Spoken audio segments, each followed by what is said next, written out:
presented by Audi. Ow, ow! Yeah. We're live in New York City. Happy Tuesday. My name's Kay Adams. Nate Burleson is here. Kyle Bryant, Peter Schrager. Gang is all back together. And the draft is so close. It's almost close enough to, like, we have to start thinking about what we're going to wear, how we're going to put these cowboy outfits together.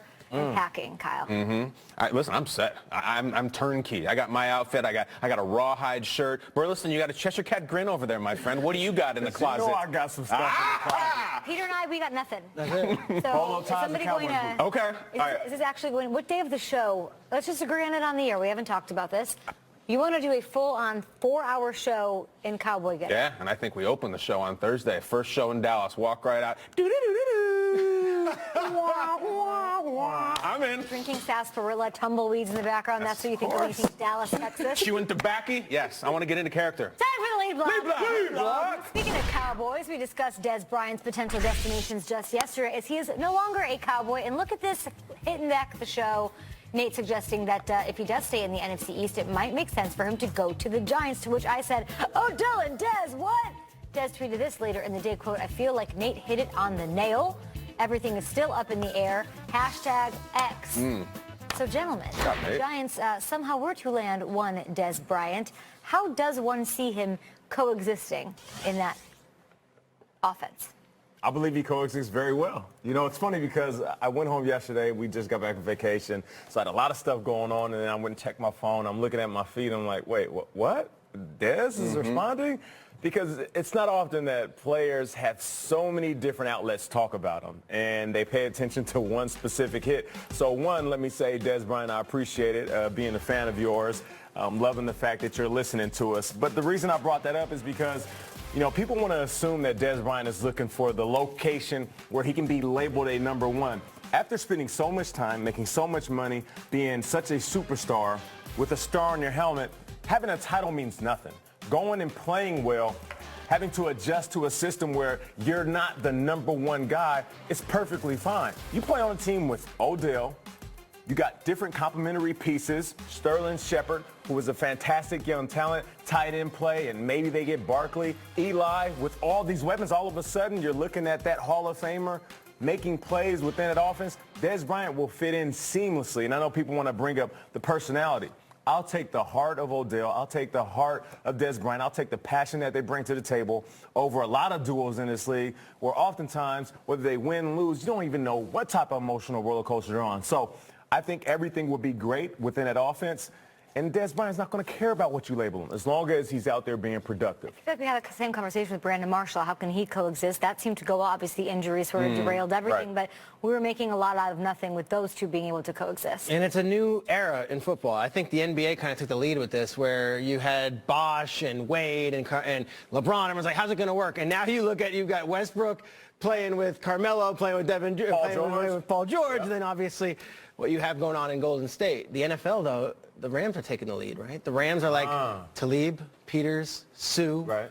We're going to go and get Brandon Cooks. And how's it going to coexist? Why not Odell and Dez? Why not Odell, Dez, and Brandon Marshall, and Sterling Shepard, and Evan Ingram, and maybe Saquon Barkley at number 2 overall? Nothing is off the table. And the fact that Dez is tweeting that, I mean, that is the biggest show of his cards of all time. Okay, it's one thing for us at this table to be talking about it and speculating. It's another thing for Ian Rappaport or Adam Schefter to come out and say, I'm hearing there's... Yeah. Dez himself is saying you hit it. Not sources. You hit the nail on it. That's a good idea. You nailed it. And if that's the case, and he's willing, he knows the deal. He knows he's not going to be paid $15 million to play for the Giants. So if he's saying it's an idea, why not? At this day and age, why not? And guess what? I'm here for it. I would love to watch it. Okay. Do I have to be the adult here? Yes. Do I have to be show first? First sobering moment. Okay, guys. You've got ink all over your face. It's crazy. I might as well. I've been doing finger painting. Yeah, it would be fun. Yes. All right. It'd be Streets of Rage and Itchy and Scratchy and Harley Quinn and the Joker. It'd be fun. Yes, Nate. The X's and O's bear out. They're good players. I look at it this way. I mean, why does just go to the Rams? No, I look at it this way. This whole season for the New York Football Giants is about getting back under control and on the rails. 2 years ago, well-oiled machine. In the offseason, guys, we already got Eli Apple and Landon Collins. We have Odell's contract. We have a new head coach. This is about, we're very talented. Let's just rein it in. Let's make it about football. Let's on the field. I love Dez. We all love Dez. The dude is combustible. He's a screamer, and I love that about him. Two combustible athletes of the same position on the same team. I don't know if this is the good recipe, guys. We'd love to see it, yes, but we don't own the Giants. We're not even Giants fans. The Brandon Marshall thing is a good comparison. We never really got to see it. It derailed really early. Maybe it would have gone well. Maybe it wouldn't have. Of course I want it, but guys, someone has to be the adult here. I don't know if necessarily the best recipe for long-term success, those two guys. Sorry, but hot you take. mentioning the Rams, if they're setting some sort of precedent, it's not even, it's an arms race. If that's what they're doing, other teams are going to have to follow suit, and I'm here for that. Yeah, we're all here for it. Look at the Chiefs. The Chiefs did the same thing. Exactly. You have a great team and you make it greater, but Dez is very intelligent. Yeah. Dez knows, as Brandon Marshall did, going to the New York Giants, you know what time it is. Yeah. You know you're not the number one. And if he knows that and he's okay with it and he's tweeting our show that he gets that, then I'm all for it. Listen, there's a point in your career when you're a wide receiver, when you know you're not running as fast, jumping as high. It could be injuries, could be the quarterback. You're in a situation where you think to yourself, I could have the weight of the world on my shoulders and try to carry an offense, or I can go to a team that already has guys that bring that same type of element to the squad. And I feel like he's looking for that piece. Really? See, I don't know that I believe that he doesn't think that he is a 23-year-old Dez Bryant and that he doesn't have the world to prove, highly motivated, as Jane Slater's told us. I don't know that he's resignated himself as a number 2 wide receiver. Not everyone is as in touch with themselves as you are, Nate. You know what I mean? This is a different deal here. Well, I will say this. Dez and Odell have a history where they've talked about each other. Do you remember a couple years ago, it was Giants-Cowboys, and they did the jersey swapping, and the two of them were down on the field, like having a tickle fight. Like they were almost like playing with each other like children. Odell said afterwards, he's like a brother to me. There's more of a bond than we know about, especially as rival teams. I remember we rolled our eyes about it at the time because we wanted them to be enemies. They are really close. So maybe there's more to it, but I don't think guys are in touch with themselves as you used to be, Nate. Yeah. Before we move on, how long is this going to be an ongoing thing, or do you think he'll sign imminently? I don't think he's going to sign before the draft, honestly, unless some team comes in and says, hey, here's a certain amount of money that you can sign with us and let's get going. But I think teams want to set their roster, and I think Dez is going to actually assess the situation. I don't think Giants is that crazy. I don't. Now, whether Pat Shurmur and John Mara and Steve Tisch want to deal with Dez and Odell and the possible combustion. Shurmur's got like So would they 5 cut kids. Marshall then? Maybe. Huh. Because they wouldn't add to Marshall and Dez. This seems like too many cooks, right? Look what they're doing still with in the the Rams and the Chiefs, though. Like, it's just depth on depth with those teams. We'll see Eli would love how it shakes out. Could it be part of like a draft night trade? You never know. Potentially. Woo-wee. All right, let's stick with the Giants. They may be looking to add their quarterback of the future in that draft next week, according to our very own NFL Network insider, Ian Rappaport. They hosted Sam Darnold yesterday. They will be visiting with Josh Allen today, should the Giants take one of these two quarterbacks with the 2nd overall pick. This is what's keeping us up at night on Good Morning Football. No, not at all. You don't go with a quarterback if you have a quarterback for right now. I get it. There's a train of thought that says go get you a quarterback of the future. But why not get a player that can help you right now? You know, this narrative that the Giants, when they won the Super Bowl, they couldn't rush the ball. So we don't necessarily need a dominant rushing attack. I'm tired of hearing that because guess what? It hasn't worked as of recent years. So how about we go get Barkley if he's on the table and you grab a running back, you implement him right now. You got Jonathan Stewart. Here's the big guy that can get 3 yards in a cloud of dust. And that way you don't have a guy that's sitting back behind Eli all season that's not even going to touch the field unless you want to break a streak again. So I say just go sit with the guy you have, and that is Eli Manning. Surround him with the best pieces. If you want to let him ride off into the sunset, then ride off to the sunset the right way, not with the pick that you're not going to use. Or how about this? You know, you're making the point. Let's say they take Sam Darnold or Josh Rosen, Josh Allen, whoever. Eli Manning may play 3 more years. He may play 4 more years. The guy's going to sit there and do nothing. So how about this? Instead of taking a player, what if you try to trade the number 2? Thank you. What if you try to trade the number 2? You look at the thirstiest dude in the entire bar who lives in Buffalo. The Bills. The Bills. And you go to him and you say, you want a quarterback? We're selling one right now. I look at the Giants right now. They have like the best parking spot. My family always get the things really early. We have a great parking spot. And there's always those thirsty cars who want that spot. You wait right there. We're going to buckle the kids in. We're going to put the strollers in and wait forever. Instead of taking a Saquon or Quentin Nelson, take the world and trade it to someone who's dying to take the quarterback that you do not need. That's the master play. And you get Darius Geis. I love it. Typical Kyle move. You got 4 families with screaming kids, and Kyle's like, hold on. Yeah, you can wait. Time. You can wait. Enjoy. You're all about fleecing people lately. Yeah, it's a great spot. I even left time in the meter, Peter. Guys, wait. Keeps hitting the brakes. Are you coming or are you going, bro? What are you doing? Let me adjust my mirror. Yeah, if there was no salary cap, this would all be great, and this all makes a lot of sense. And the second worst team in the NFL last year was the Giants, and apparently they're competing for a Super Bowl based on you guys. I would say this. Here's what it is. You look at the quarterback situations around the league, and Eli Manning's making $23 million a year. Kirk Cousins making $30 million a year. Aaron Rodgers is going to make $34 million when he renegotiates his deal. If you draft a quarterback, you are paying him $6 million for the next 5 seasons. 5 seasons at $6 million means you can spend money elsewhere. Yeah.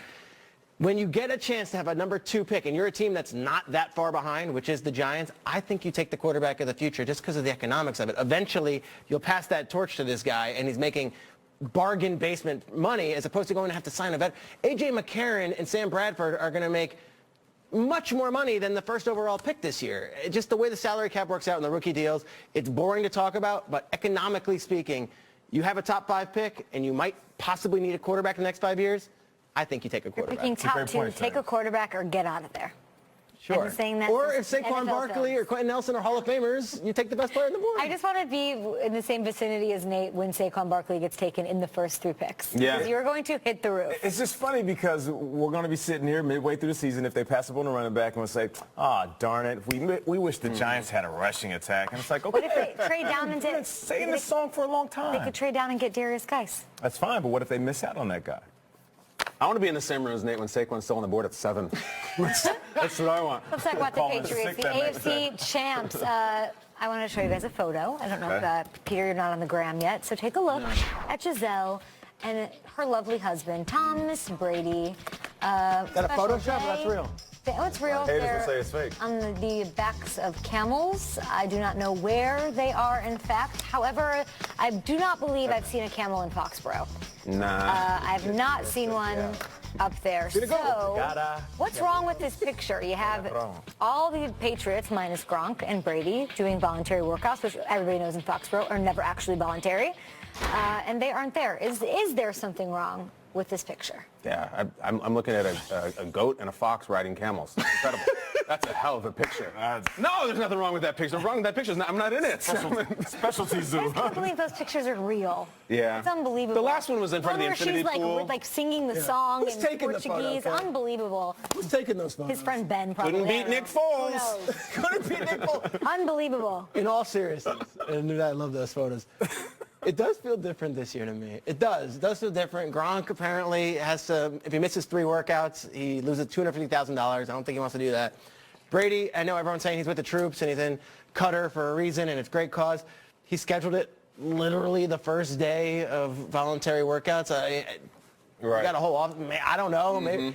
To me, it just does feel a little different when you lose Solder and Amendola and Cooks and all these guys that have been such a good piece to Brady's offense, and now he's out there and Gronk's not there. It does feel a little different this year. It does, but, you mentioned the guys that they lost, include Butler in there. You got Patricia going to the Lions, the Gronk retirement rumors.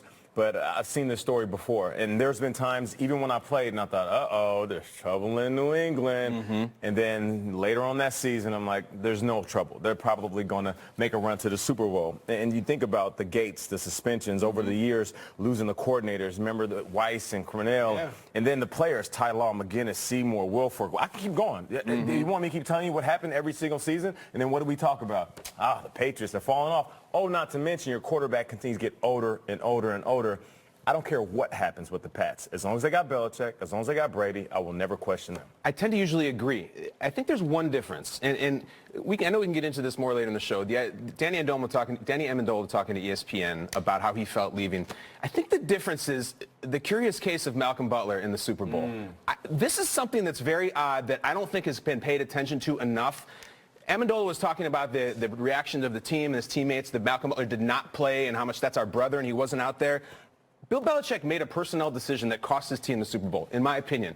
That's something that could be a hang. If you lose the respect, maybe some trust in your leader, saying, what the hell was that? Whatever that was, arrogance, pride.